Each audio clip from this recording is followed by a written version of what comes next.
You don't make me now, right? I don't know.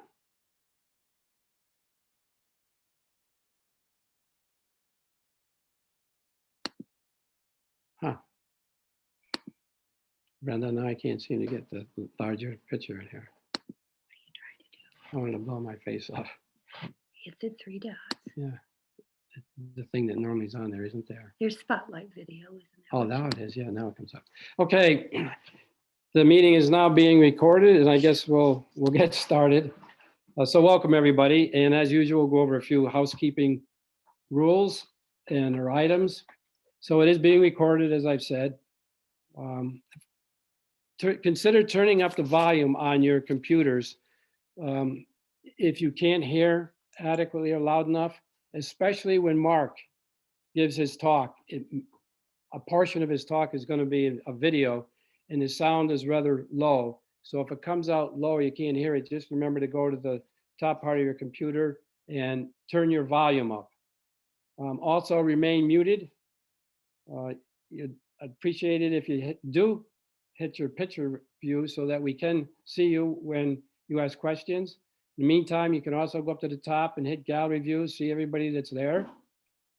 When we have questions for Mark, Mark will handle the questions himself directly. One of two ways. One is the participant block down below. You can go to the participants and click on that, and then your name will appear. You click on that and a hand will come up, and you click on that, and the order in which people raise their hands will come up on the right, and Mark can go right down it'll show on the screen. Or you can use the chat feature, either one, whichever you feel most comfortable with. And if Mark needs any assistance with that, I can help him with that.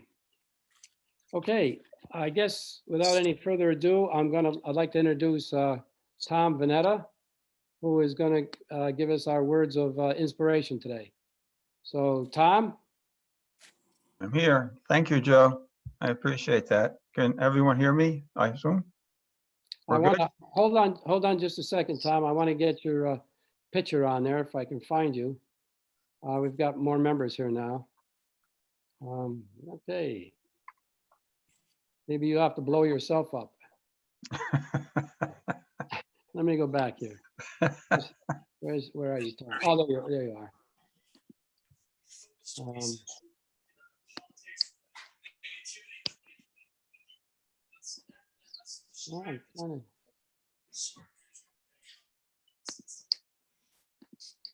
I'm going to get you yet. There you go, Tom. There we are. Okay, we're good. Thank you. I would like to begin my two-part invocation today with a Native American prayer. It goes like this. O Great Spirit of our ancestors, I raise my pipe to you, to your messengers, the four winds, and to Mother Earth, who provided for your children. Give us the wisdom to teach our children to love, to respect, to be kind to each other, so that they may grow with peace of mind. Let us learn to share all good things that you provide for us on earth. And with that, please join me in a moment of reflection and thanks for these words. With our friends beside us and no person beneath us, with the bonds between us and our worries behind us, with our goals before us and no task beyond us, with a thirst of knowledge and a dream for a peaceful, free world, we are thankful for our friends and the camaraderie we're about to share. Thank you. Thanks a lot, Tom. Well done. Appreciate it. That was very nice. I'd like to move right away into introductions. We've got some, we have one new member coming in today, Jim Prevost, sponsored by Dan Schneider. I don't know if Dan's here today. Are you, Dan? I'm here. Would you like to, let me see. Let me see if I can find you, Dan. One moment.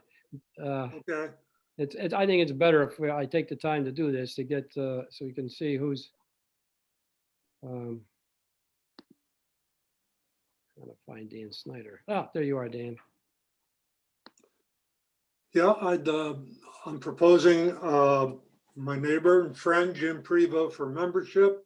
I did extensive biography last month, but for those who were not here, Jim retired from Green Mountain Coffee Roasters, which you know best from the Keurig machines, and he was vice president and chief information officer there. Jim is has seen the light and has changed his residency from Vermont to New Hampshire. He's seen where it's greener and whiter over here, so he's now a New Hampshire resident. And so I propose him as a new member for the Squires. I don't know if we need a 2/3 vote on that, but hopefully we can get 2/3 vote of the membership. Right down party lines. Actually, Dan, it's already been done. That's already been done. I put out a memo to that effect. Now, I would like to just have Jim, if I can go back to the gallery view here for just a moment, just to say a quick hello, if I can find Jim. Just bear with me a second. Oh, there we are, Jim. So maybe just like to say hello, Jim. Well, officially unmute myself so you can hear me.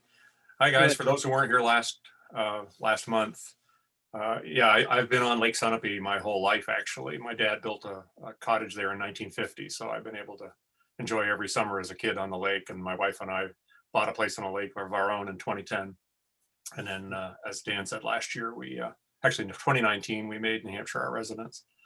So I'm looking forward to all these great monthly events. I had a fun time last time watching all the things about the observatory. That was amazing, the Lowell Observatory. Yeah. Looking forward to today. Well, great. Well, congratulations and welcome, Jim. Thanks.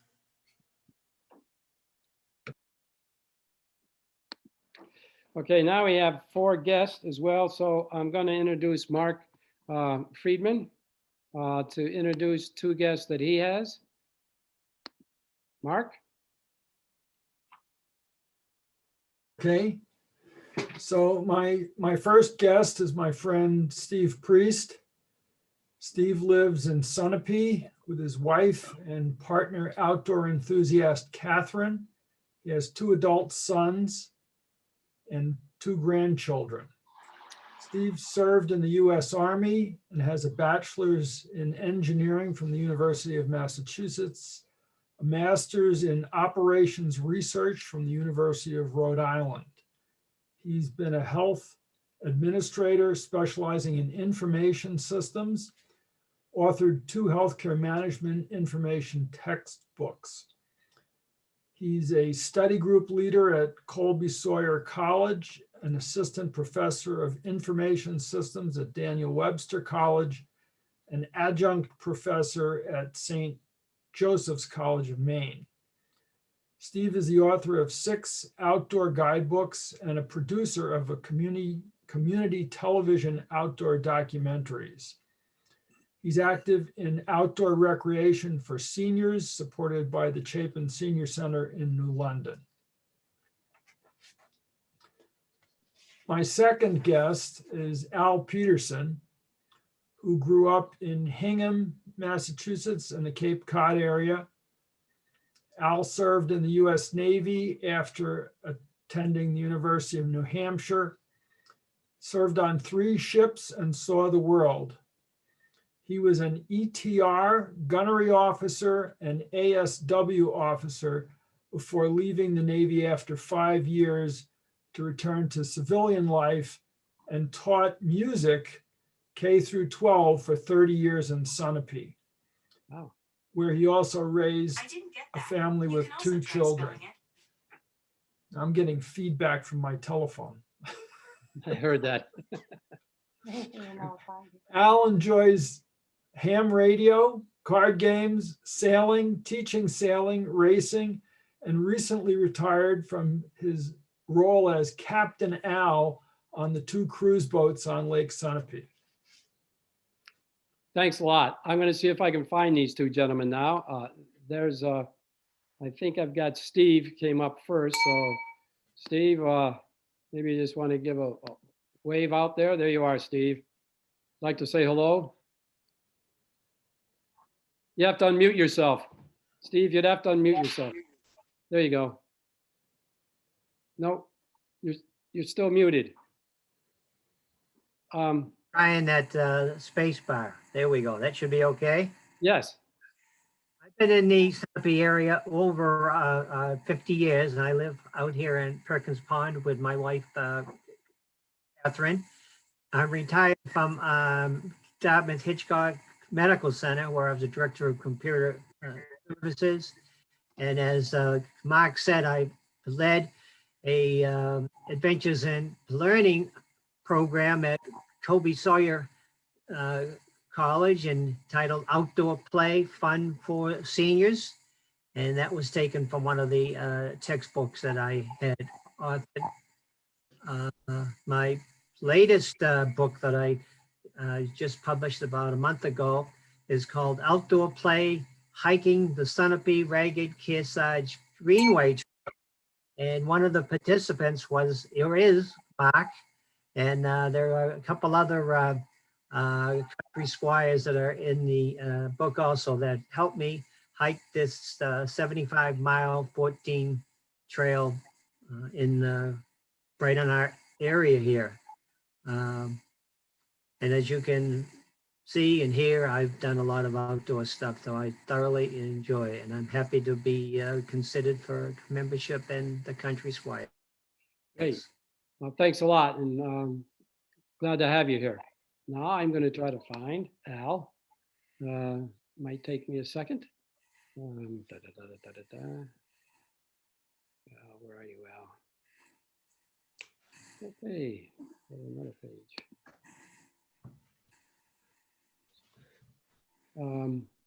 I'm here. Yeah, I see you.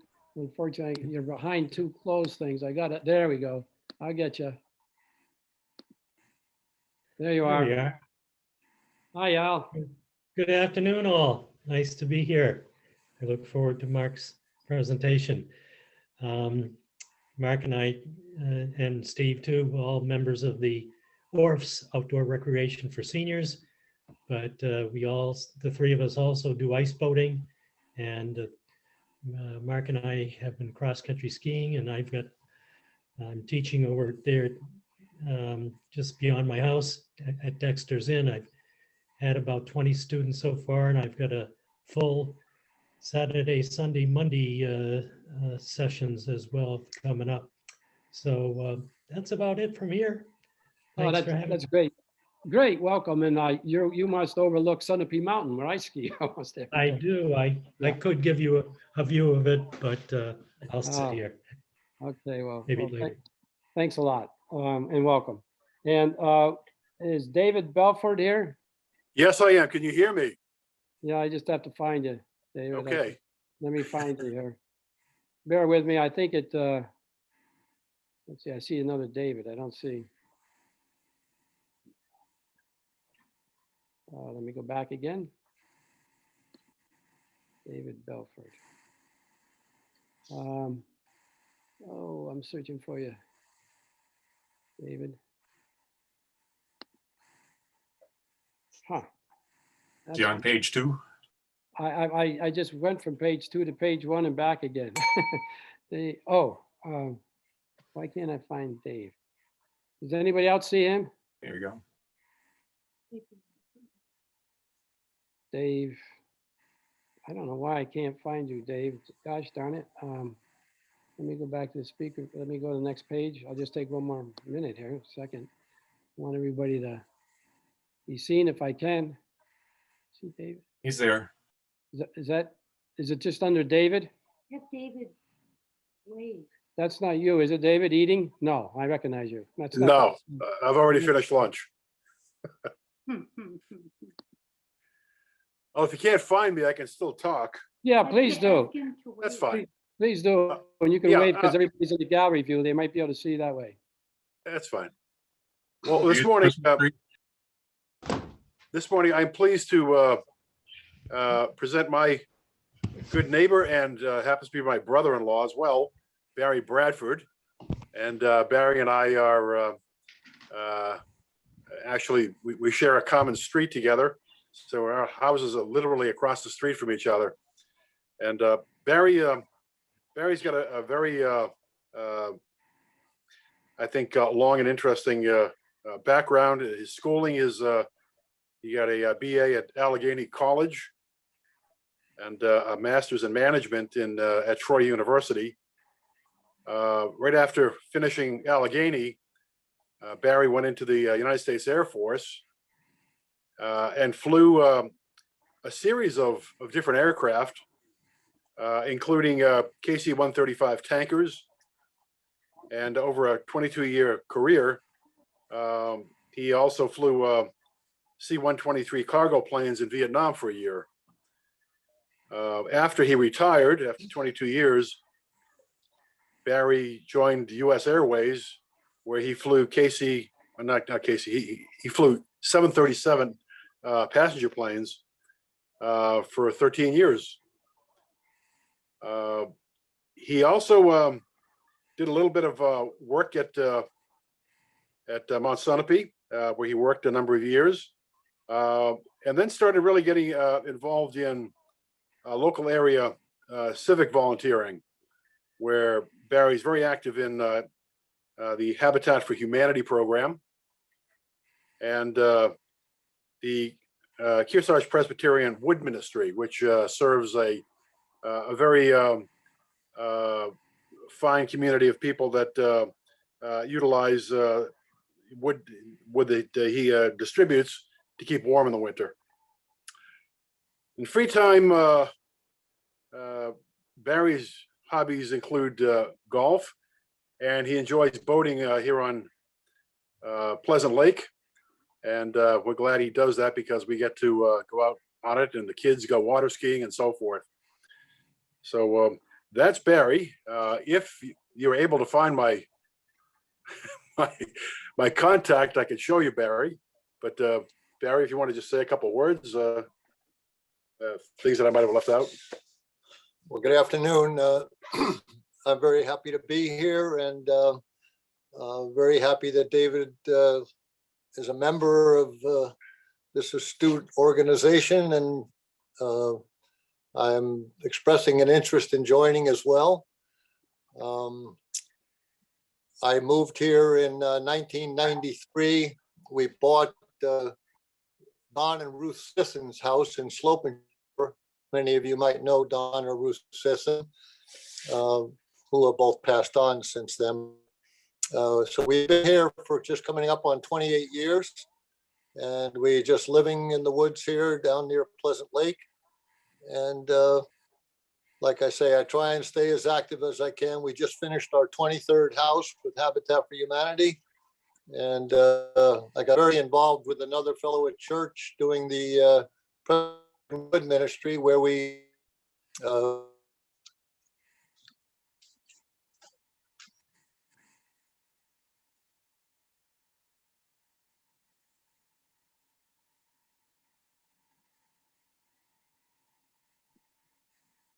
I think we lost you, Barry. Well, somehow. Did anybody else hear Barry? I think I lost him. Well, I think we're going to move on. So,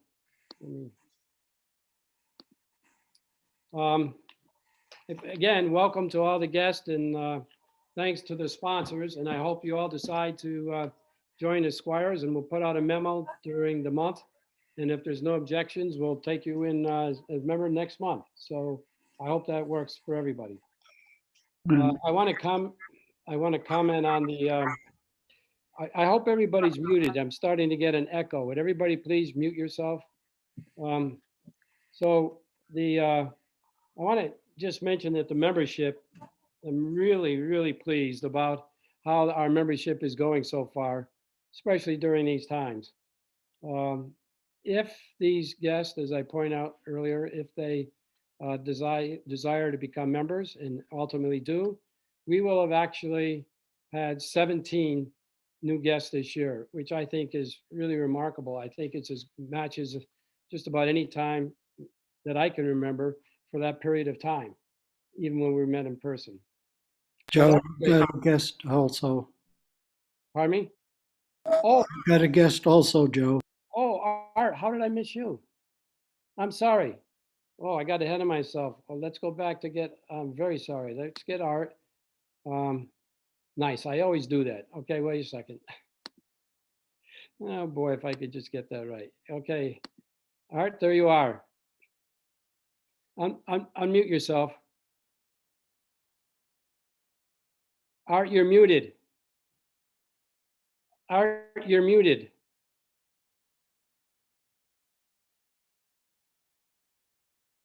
No, you're still muted, Art. Hit down on that. There we are. There you go. How's that? Okay, great. It's a great pleasure to introduce our guest. It is Russ Coleman. He is a friend and he is a fellow member of the Newberry Veterans Committee. And if he becomes a member, he will be the 5th member of the Newberry Veterans Committee. Our Vice President, Gary Keene, Bruce Barton, Ed Wolensack, and myself. We'll make our own table. Russ has had 2 careers. The first one was with the United States Navy, and he spent most of that under the sea with the submarine service, serving on the USS Greenfish, the Intimidor, and the first Navy ballistic missile carrier, the George Washington. His second career was with Sturm Ruger in Newport, and that's what brought him to this area. Despite his closeness to weaponry over the years, his hobby is making and repairing violins, something you'd never guess, as well as hiking. He is now Zooming to us from South Carolina, where he's vacationing with his wife, Derry. And I'd love to turn this over to Russ to say a few words about the good weather and the great view that he has. Hey, there you go. Hey, Russ, would you like to say hello? Unmute yourself. Yeah, thank you very much, Art, for the kind words. Happy to have the invitation to join this group. Look forward to meetings, and it sounds like an interesting group of men that are in this group. Don't have a lot to say about myself. I've been in New Hampshire since 1966. The Navy brought me out here, and marriage, family, and work has kept me here. And right now I live in Newberry on Red House Road. I'm not very far from Bruce Barton and Ed Wolensack, and Gary Keene is my neighbor at the end of the road. I hope he's keeping an eye on my house while I'm gone. So anyhow, thank you for the invitation. I appreciate it. I look forward to interesting times. Well, Russ, good. I just plowed your driveway this morning. Did you hear that? He plowed your driveway this morning. Did he really? Well, I'm glad of that. I think I've got a lot of snow up there right now. So. Okay, well, thank you so much, and welcome. Thank you. Okay, well, if I can just. There we go. So I'm sorry, Art, and how I skipped right over that, but anyway. And I was talking about the membership, and again, I no need to go over that. I'm just very, very excited about the number that we've had come in this year.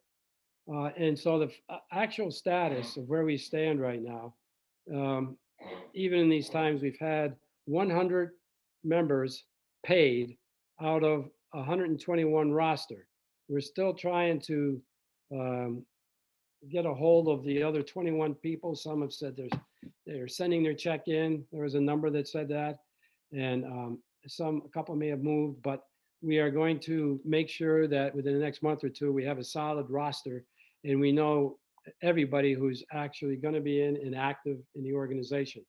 And again, along those lines, I want to take the time to thank John Bellis and the membership committee, who have done a really good job following up with our entire membership list. You know, a lot of behind the scenes work went into that. And so again, a thank you to them. Also, formally, Gary Keene was introduced and nominated as the VP last meeting, and there being no objections, he is now the official vice president of the organizations. So welcome to that position, and thank you, Gary. So now I'd like to call on Art Rosen once again to introduce our speaker of the day. Art? I've just unmuted myself and we'll just, great. It's a great pleasure to introduce a friend and a neighbor. That is Mark Friedman. Mark is a graduate of the University of Chicago and of its medical school.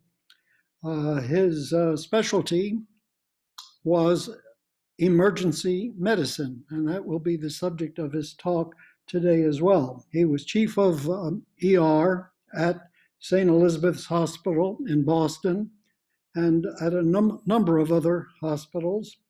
And he was assistant professor of medicine at Tufts Medical School. Mark is now the chief medical officer of First Step Health, which is a telehealth organization. So instead of being in gritty ER rooms, you can generally find him on a sailboat in Lake Sunapee with a phone holstered to his hip, giving medical advice by telephone to people around the country. When he's not attending meetings at the Country Squires, that's generally where you'll find him, either canoeing or sailing. His talk today is a personal experience. It is the great rail disaster of 1990 in Boston and how it flooded emergency rooms and what Mark's role was in that. So we turn it over now to Mark Friedman. Thank you, Art. Can you all hear me? Yes. Okay, great. So many of you may remember the 1990 Amtrak MBTA collision in Boston. Some of you may even have been on the train. 30 years ago, it seems like the blink of an eye. Let me see if I can get my slides here. You all see slide number 1? Not yet. No, Yeah, no, you know what? I've got to share. Hang on. I'm seeing Art Rosen. That's fine. I'm in, maybe if I switch to gallery view, it's. No, Mark, I've got to go and share my screen. So let me figure out how to do that. Depends on your user interface. Some have it right in the middle of the bottom of the screen. Yeah, I got it. Okay. All right, I'm sharing the screen. Now I got to bring up the slideshow again. Where do I put it? There we go. And here's the slideshow. Right from start. Okay, do you all see slide number 1? Yes. Yes. All Yes. right. Oh, All I right. heard it. Okay. Now we're all set, I think. I hope. All right, so slide number 2. All right, so on December 12th, 1990 at 5:25 a.m., Amtrak train number 66 pulled out of New Haven, Connecticut on time, headed for Boston. In the cab of the diesel locomotive were Willis Copeland, an experienced veteran engineer, and Richard Abramson, an engineer apprentice. Abramson had begun engineer training school in June of 1990, spent time in the locomotive simulator and ridden as an observer in the cab. On December 10th, after 4 weeks vacation, he had begun on-the-job training. He completed 2 round trips between New Haven and Boston on December 10th and 11th. The engineers boarded the train an hour before departure, reviewed the cab inspection report, checked the radio, and tested the air brakes. The train consisted of a 2-unit locomotive and 10 cars, 5 of which were passenger cars. Amtrak 66 made its regular stops in Old Saybrook, New London, Mystic, Westerly, Kingston, and Providence, traveling at speeds sometimes slightly exceeding its maximum authorized speed of 100 miles per hour. The train pulled into the Route 128 station at 8:15 a.m. The next stop was Boston's Back Bay Station. Meanwhile, Massachusetts Bay Authority commuter train 906 was also headed eastbound into Back Bay Station after pulling out of Stoughton at 7:45. MBTA 906 was a push-pull operation. And at the end, you'll understand why this was important. The locomotive was in the rear, westerly end of the train. The engineer rode up front in a separate control car. In between were 6 passenger cars filled with 900 commuters, sipping coffee and reading newspapers on their way to work in Boston. MBTA 906 pulled into Back Bay Station on track 1 at 8:23, slowing to a stop. In preparation for the stop at Back Bay, the engineer of Amtrak 66 says he advised his apprentice to begin applying the automatic air brakes as soon as the Ruggles station platform, almost a mile from Back Bay, came into view. At this point, Amtrak 66 was churning down the track at 94 miles per hour. The train did not slow sufficiently. It surged eastward, entering the tunnel under Back Bay on track 2 and careening around a 9-degree right turn rated for 30 miles an hour at a blistering 76 miles per hour. As they entered the curve, the locomotive crew felt the engine tipping to the left toward track 1. The last thing they remember seeing was locomotive 1073 of the Massachusetts Bay Transit Authority looming ahead of them.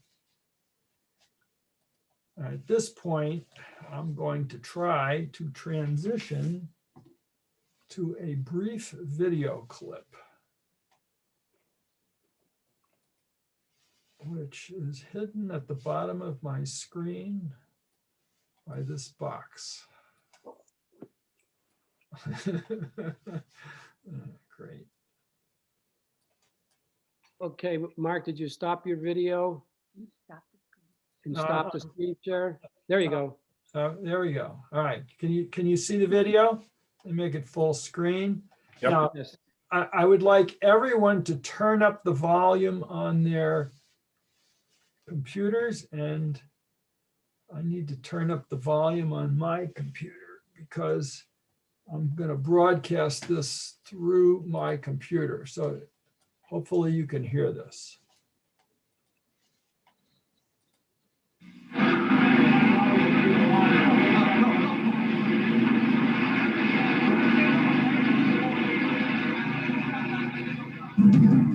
An Amtrak train derails, slamming into a packed commuter train in Back Bay. Cars are jolted into the tunnel ceiling. Others are twisted like coat hangers. Close to 300 people are injured.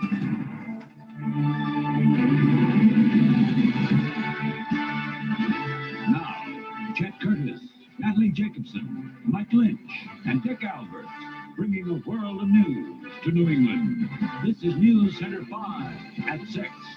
Most of the train's crew were taken to St. Elizabeth's Hospital. The most seriously injured was the Amtrak engineer, Richard Abramson, who was one of 6 admitted to an intensive care unit today. He is admitted for observation and really for evaluation of any potential further injuries. He had some broken bones, which by themselves aren't necessarily dangerous, but we need to evaluate him fully. Okay, now let me get the PowerPoint back. Oops, wrong PowerPoint.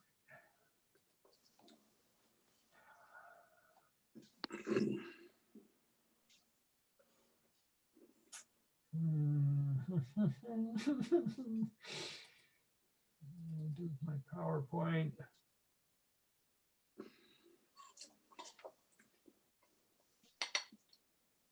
All right.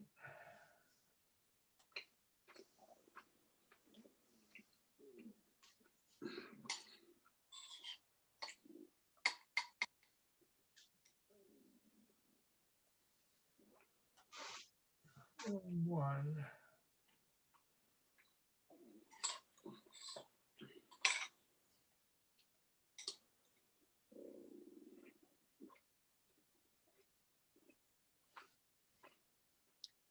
My apologies. I'm hunting for the PowerPoint presentation now. For some reason it disappeared.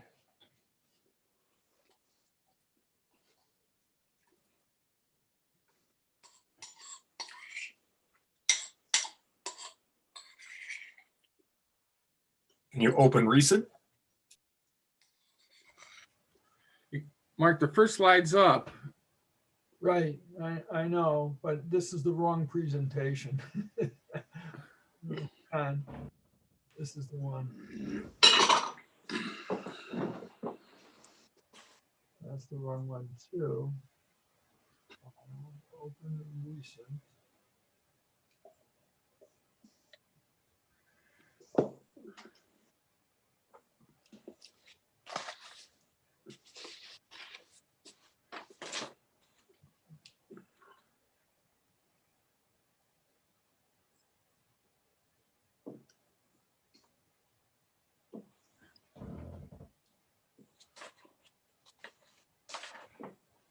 Looks like the right one. With on slideshow. Share.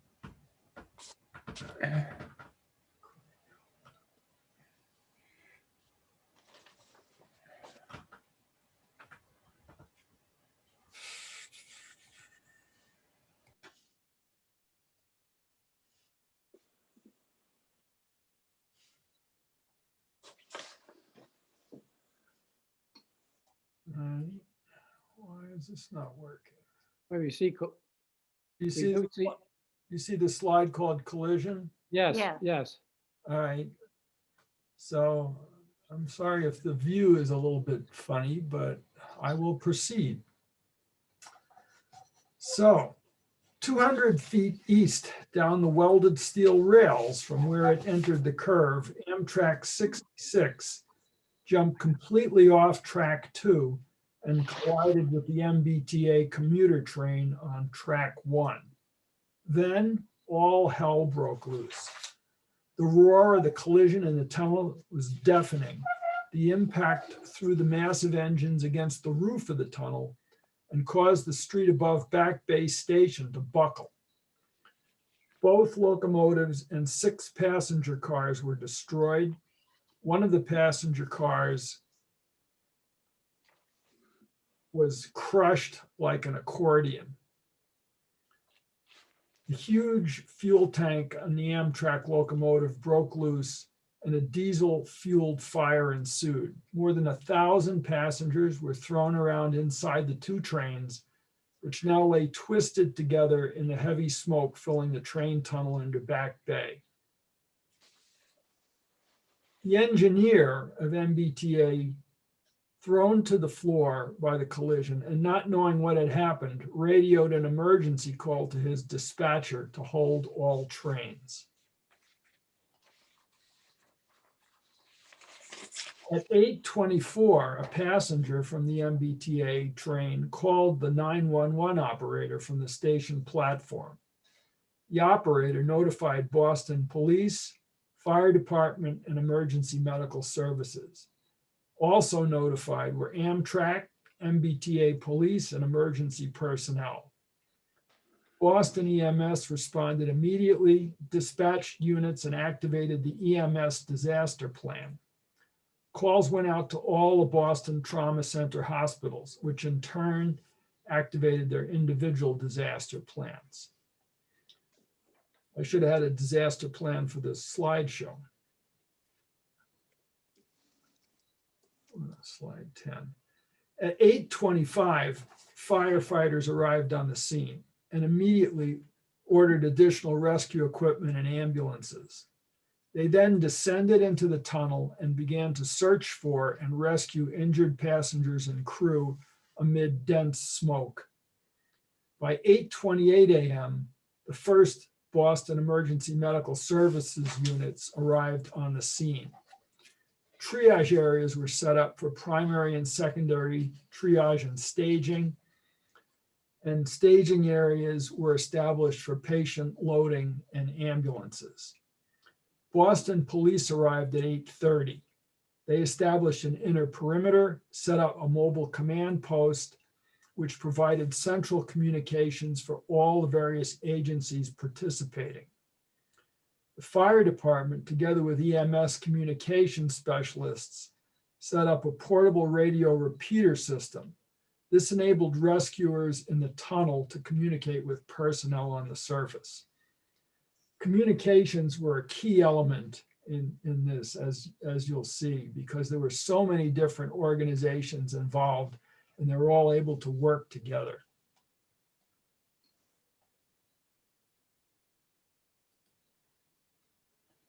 That's one of the passenger cars.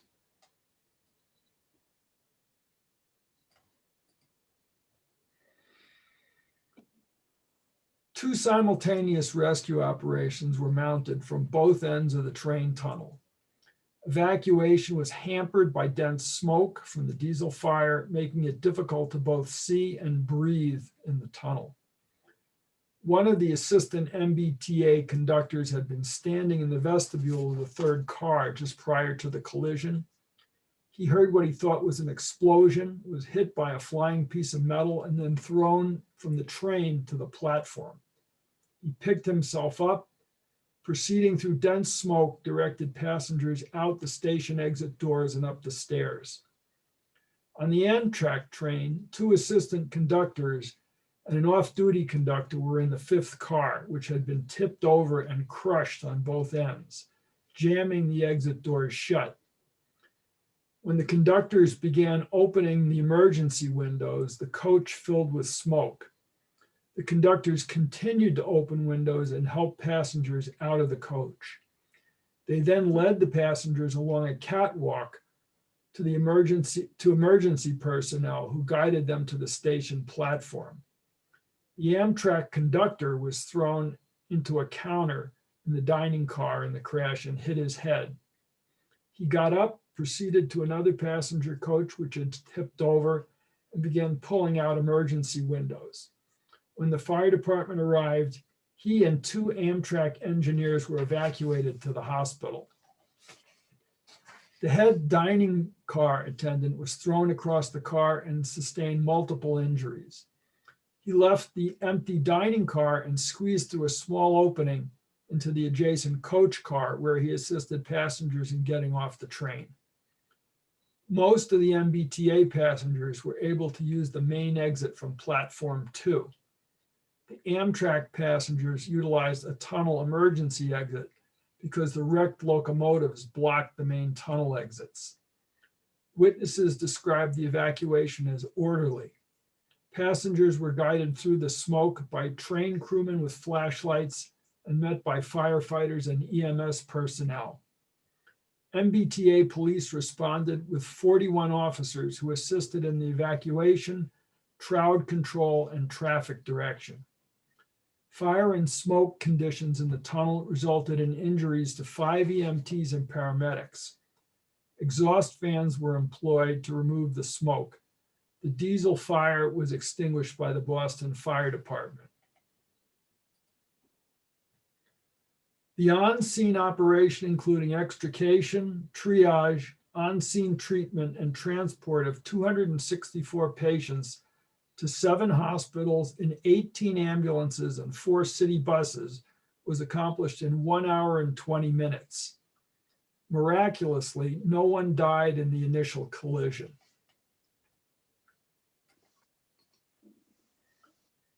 I was in my office in the emergency department at St. Elizabeth's Hospital when the charge nurse called to inform me of the incident. Immediately, I activated a hospital disaster plan, and all available hospital resources were mobilized. We rapidly cleared the emergency room of non-urgent patients, admitting or discharging those who could not be moved over to the ambulatory clinic. My role, according to the plan, was to serve as triage officer.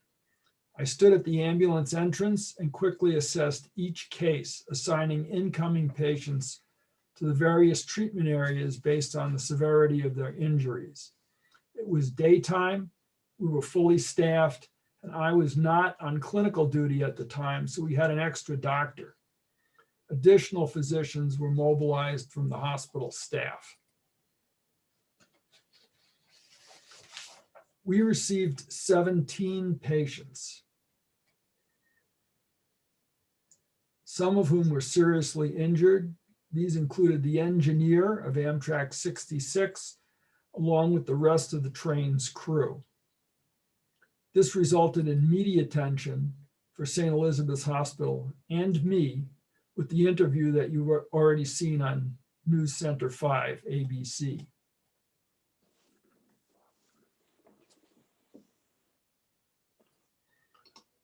Overall, the Amtrak rail disaster was a model of successful crisis management. Boston EMS, fire department personnel, and police extricated and evacuated 1,109 people from the train tunnel. 7 Boston hospitals treated 278 injured patients appropriately and expeditiously. 14 people were admitted to the hospital. 264 were evaluated, treated, and released. No one died. Post-crisis evaluation revealed the on-scene triage error rate to be less than 1%. 3 interlocking disaster plans, the Boston EMS, Boston Teaching Hospital citywide plan, and the individual hospitals disaster plans, worked almost flawlessly to produce an excellent result. This outcome was not accidental. It was the direct result of years of planning, training, and preparation on the part of numerous public and private organizations. I personally spent many tedious hours in committee meetings, both at the Conference of Boston Teaching Hospitals and at St. Elizabeth's Hospital, devising and practicing our personal hospital disaster plan. We had practice disaster drills in the ER periodically and rehearsed what to do in case of a disaster. The emergency room can seem like a disaster on any given day. When a multiple casualty event like this occurs, it can easily overwhelm the capacity of the ER to deal with it. A key part of this plan was the on-scene triage and distribution of patients to 7 hospitals so that no one ER was overwhelmed, which could easily have happened if all patients had gone to the nearest hospital. A crisis had been predicted, planned, prepared, and trained for. No one had known exactly what the nature of the crisis would be. All that we knew was a crisis will occur. The NTSB report, National Transportation Safety Board, attributed the collision to the failure of the engineer to reduce speed. They said the EMS response was prompt and appropriate, and that the hospital disaster plans and the citywide plans had all functioned appropriately. Our after action report at St. Elizabeth's Hospital likewise showed that our hospital disaster plan was successful and had functioned well. On the basis of this and other experiences that I've had in the past, both in the ER and elsewhere, in 2002, I wrote a book on crisis management, which, by the way, is available to any member of the Country Squires in digital format. If you'd like, for free, just send me an email. I'll be happy to send you a digital copy. So I will take questions at this point. And I need to stop screen sharing if I can figure out how to do that. There we go. Can I answer questions from anyone? Yeah, Mark, hi, this is Joe Cubitt. How are you? Good. So who's doing the triage in the tunnel? A couple different people, and can you EMS. EMS. They had EMTs, paramedics, and they didn't do the triage in the tunnel. Okay, they extricated people from the tunnel first. Triage was done at street level before. Okay, so who was deciding which hospitals got which people? That's a good question, and the short answer is I have no idea. All I know is that the plan was to distribute these people to the 7 Boston teaching hospitals, because to send everybody to the nearest hospital would have been a huge mistake. Okay, just a follow-up. So in the plans, was there any distinction to be made between the type of injury that a person had to which hospital they should go to get the best results? Again, I don't know. I don't believe I was ever aware of the specifics of that part of the plan. Okay, thanks. Why did that train go so fast? There has to be some research into it. The engineer got fired. He was a bad actor. He had been in trouble before. He was supposedly supervising an engineer trainee, and he just didn't slow the train down when he was supposed to. Thank you. Mark, what's involved in triaging? What do you look for? So the classic triage comes from the Napoleonic Wars. And after the battle, and this was a huge advance at the time in the early 1800s, after the battle, the medical personnel would divide the injured, wounded into 3 categories. Category number 1 was people who were going to die no matter what you did. Category number 2 was people who were going to survive no matter what you did. And category number 3 was people who were going to live or die based on what you did. Okay, that was the people you wanted to treat first, right? So the concept has changed somewhat over the years, since we don't generally write anybody off initially, although if you read the book, you'll note that in some instances the old-fashioned who's going to die is still invoked. But basically you're trying to divide people into categories based on severity and get those that need medical attention immediately seen first. Given the violence of the crash, it's amazing to me, and people were obviously not in seat belts. Right.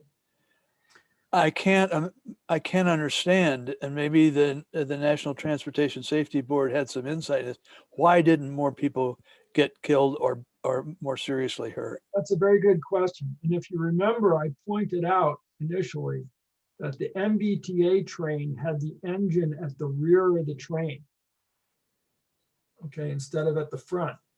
So the collision occurred between 2 massive locomotive engines, okay? And if you understand the laws of kinetic energy and momentum, energy equals mass times velocity squared.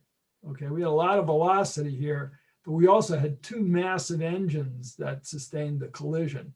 And it's my belief that the MBTA engine being the rear of the train made the difference between nobody dying and hundreds of people dying.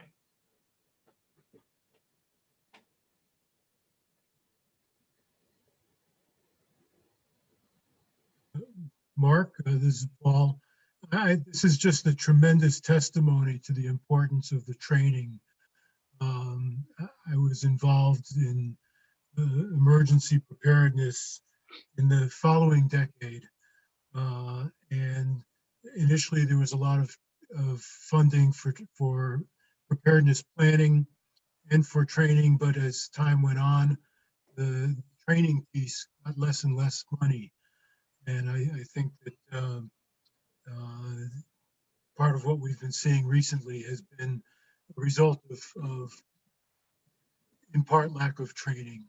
So this is just a fabulous textbook example of what can happen when you actually do practice these. So congratulations. Thank you. Yeah, this is a good example of what to do to make things go right. Wow. Well, very good, Mark. Are there any other questions that you see, or anybody have any other questions? Well, thank you so much, Mark. I thought that was a great presentation, and wow, it's fresh in my memory, but I didn't know all the details and the background, and it's comforting to know that maybe our hospitals are, as Paul and you just said, aware or prepared for such disasters. That's good to know. Thanks again. Sure.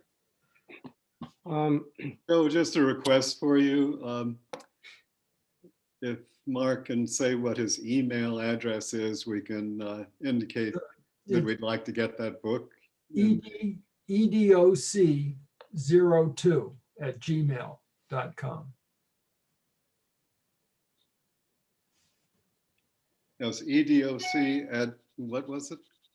EDOC02@gmail.com. Great, thank you. Okay, I'd like to say a few words, and also I'm going to call upon Paul Etkin. I've had some questions regarding when do we think we might be able to meet in person. Hopefully, the vaccination process is going well for all of you, and most of you, if not all of you, have got your first shot. Unfortunately, I don't get my first shot till February 27th, but certainly by the end of March, April timeframe, I'm hoping that we all will have been vaccinated. However, that means what about the workers, where we're going to go? And I guess I did hear Fauci, Dr. Fauci say, when asked, when does he think people will be able to get together without wearing masks? And his answer was, well, if everything goes as expected, it would be late fall.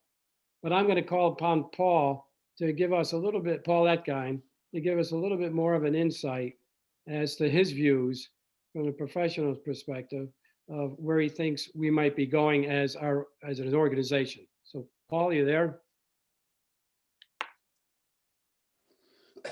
Yes, I'm here, and can you hear me? Yes. Okay. So, I mean, the bottom line is there's no definitive answer as of yet, but let me explain why. We're just beginning our vaccination phase. Most of the United States population remains unvaccinated at this time. New Hampshire is still focused at this point on over 65 years of age, as well as healthcare workers. Surveys, unfortunately, show that there's still significant hesitancy to accept the vaccine among people in these groups. The good news is that their surveys are also showing that the extent of hesitancy is beginning to diminish in these groups. We need to have answers to at least three major questions before we can start talking about, when we can start reducing our reliance on public health measures, the masks, distancing, etc. First and biggest question is, can a vaccinated person still become infected and still transmit to others without becoming sick? We don't know this yet. More people who are vaccinated, the more people who are then followed, will have a better idea as to what the answer to this question will be. Second question is, how long does vaccine confer immunity? We are seeing people with a second clinical case of COVID-19 happening within months of their first confirmed case. We don't know exactly what's going on here. We recognize that our surveillance for these second cases has been pretty weak. And this is one of the aspects of our response, which is now being improved.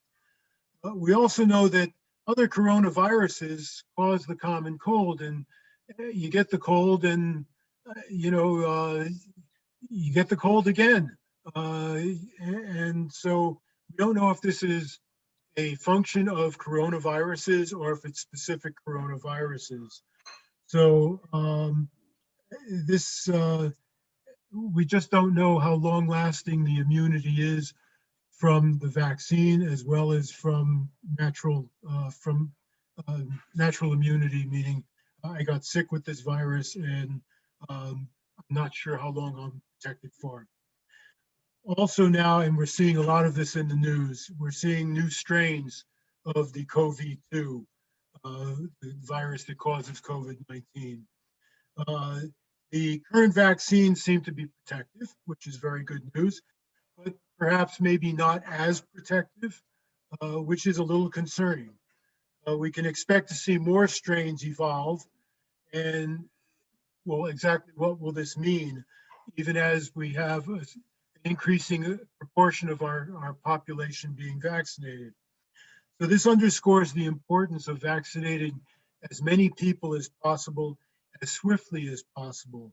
This reduces the number of people in whom variant strains or whom variant strains can infect and thus multiply. So the good news is that as the number of vaccinations have increased, and again, even with a small portion of the population being immunized, our numbers of cases are beginning to either plateau or they are beginning to decrease. And also our number of hospitalizations are beginning to decrease. And I think that the more this is recognized and the more this is understood, the vaccine hesitancy will also start to plummet. For now, I think we can expect to continue to need masks, to need social distancing and our hand washing. As we develop data to answer these three questions, we'll be in a better place to know, when we can relax these non-pharmaceutical measures and begin to reopen and have our meetings in person, have dinners together, and so on. If you want a prediction for what it's worth, I mean, I would listen to Dr. Fauci with greater gravitas than to me, but certainly not until after the summer. And there's one other thing which is not a sort of a good news thought, but it's actually something we have to consider. In order to have full faith in our control over this virus in the United States, we also need to assure that there's robust control throughout the globe. People travel. People are going to come to the US, especially as we reopen and our borders reopen and we remove bans, travel bans, etc. People are going to come here. And we really cannot isolate ourselves from the rest of the world. It's just not possible. It was bad policy then, and it would be bad policy in the future, both from a political, from a health point of view, and from an economic point of view. So I wish I could deliver more upbeat. There is a lot to be upbeat about. But if your definition of upbeat is to know when we can return to the way things used to be, we're not there yet. Joe, back to you. Well, thanks an awful lot, Paul. I really appreciate that input. And yeah, it's great. It is a little discouraging. I was hoping to meet earlier than that, but we are not going to. If we err, it's going to be on the side of conservatism, and as a group decision. And I think that we will evaluate this and continue to provide updates to everybody. But it looks like right now that we probably will not be meeting in person, as Paul indicated, through the end of the summer. And so that means September, October timeframe. However, we will continue to monitor that. And I know that's disappointing to hear, but it is what it is. And we'll do the best we can and continually upgrade this.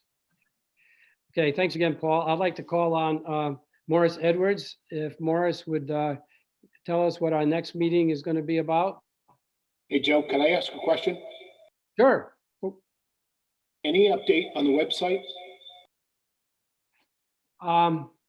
You got me. I should have. Is Tom Knoll here? Is Tom Knoll in attendance? I don't have an exact answer on that, but that's a good question. Who asked that question? It was Gary Keene. Oh, yeah, Gary. Thank you for that. I meant to find that out. I was thinking about that before the meeting. I will get an answer and I'll include that in the next email. Thank you. Thank you. Okay, are there any other questions or any other old business?